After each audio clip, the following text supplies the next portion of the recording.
Il y avait quelqu'un qui a dit que je peux pas jouer aux poupées, et après j'ai pleuré. Bienvenue sur Papatriarcat. Je suis ravi de vous recevoir sur ce format appelé Réponse, tout simplement parce qu'en fait je vais répondre à un message audio qu'on m'a laissé via l'outil SpeakPipe. Je vous laisse le lien en descriptif de cet épisode. N'hésitez pas, vous avez 5 minutes pour donner votre avis. Alors quelque chose de positif, constructif, ou tout simplement pour dire que vous n'êtes pas d'accord sur un épisode, c'est tout à fait ok. L'idée c'est de pouvoir échanger ensemble avec de la nuance, c'est pour ça que 5 minutes ça permet de construire un argument, et surtout moi de pouvoir vous répondre derrière, afin d'enrichir un petit peu plus le débat que ceux qu'on peut trouver sur les réseaux sociaux. Je remercie d'avance toutes les personnes qui ont participé à enrichir la réflexion sur nos sujets, et nous allons pouvoir tout de suite commencer cet épisode. Aujourd'hui, je réponds à Violette qui nous a laissé un message pour nous parler un petit peu de son parcours, mais je vais pas trop en dire, je vous laisse tout de suite écouter la parole de Violette. À toi.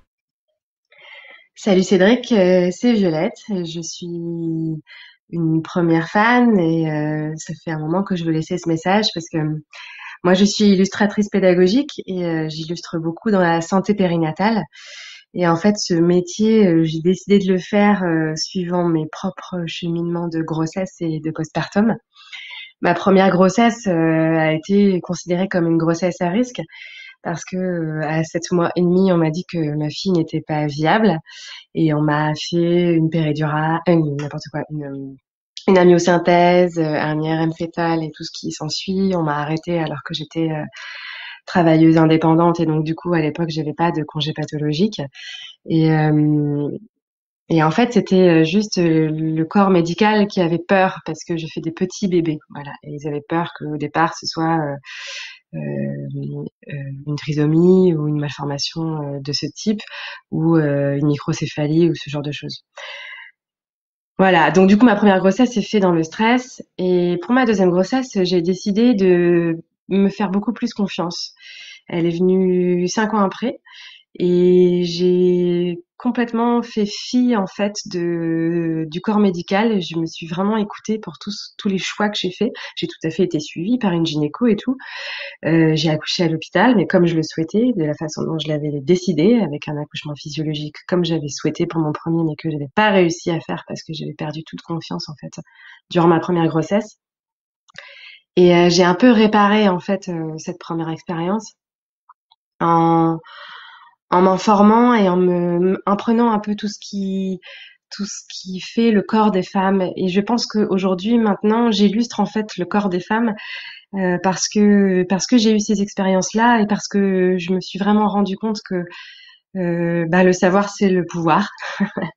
Et comme je travaille dans l'image depuis toujours, je l'ai associé à une image vaut mille mots et j'ai compris en fait que j'étais capable de d'amener ces informations-là aux autres femmes de façon à ce que pas qu'elles cessent de subir parce que je me vois pas comme une superwoman non plus et que j'ai pas cette ambition-là, mais qu'elles aient tout du moins les informations nécessaires pour pouvoir faire leur propre choix, comme moi j'ai pu faire pour ma deuxième grossesse, comme moi j'ai pu faire pour mon deuxième accouchement et comme moi je peux faire aujourd'hui pour ma parentalité au jour le jour.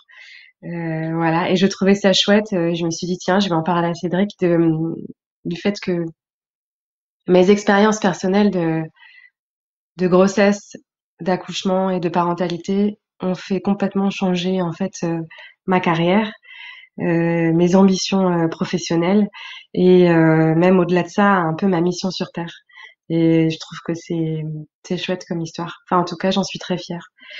Voilà. En tout cas, merci beaucoup pour tout le contenu que tu fais. C'est vraiment très chouette. Et puis, j'espère te croiser un de ces quatre sur un salon du livre. Je t'embrasse et belle journée. Merci beaucoup Violette pour ton message. Alors pour rien vous cacher, je connais le travail de Violette, vous pouvez la retrouver sur les réseaux @VioletteIlu.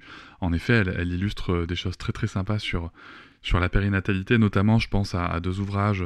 Il y en a un qui a été très complet sur le postpartum et un autre sur les stéréotypes de genre écrit par Céline Baude-Vervessière dont a fait l'illustration et c'est vraiment très très quali, c'est très engagé.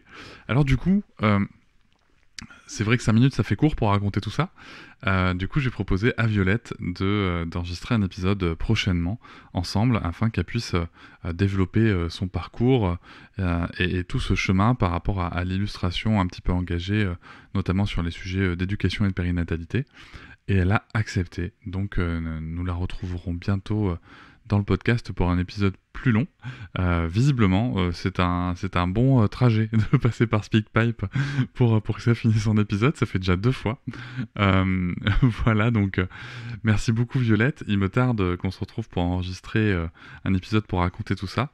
Et merci à toutes et à tous. N'hésitez pas, vous aussi, à laisser un message, à réagir sur un épisode, que ce soit une réaction, un accord, un désaccord, quelque chose pour aller plus loin, ou tout simplement pour témoigner de votre parcours, d'un élément qui vous semble important pour vous. Je n'hésiterai pas à le diffuser, à le partager. Merci. Je vous remercie de m'avoir écouté. Je vous invite à vous abonner et nous pouvons aussi nous retrouver sur Facebook, Instagram et sur le blog papatriarca.fr. À bientôt.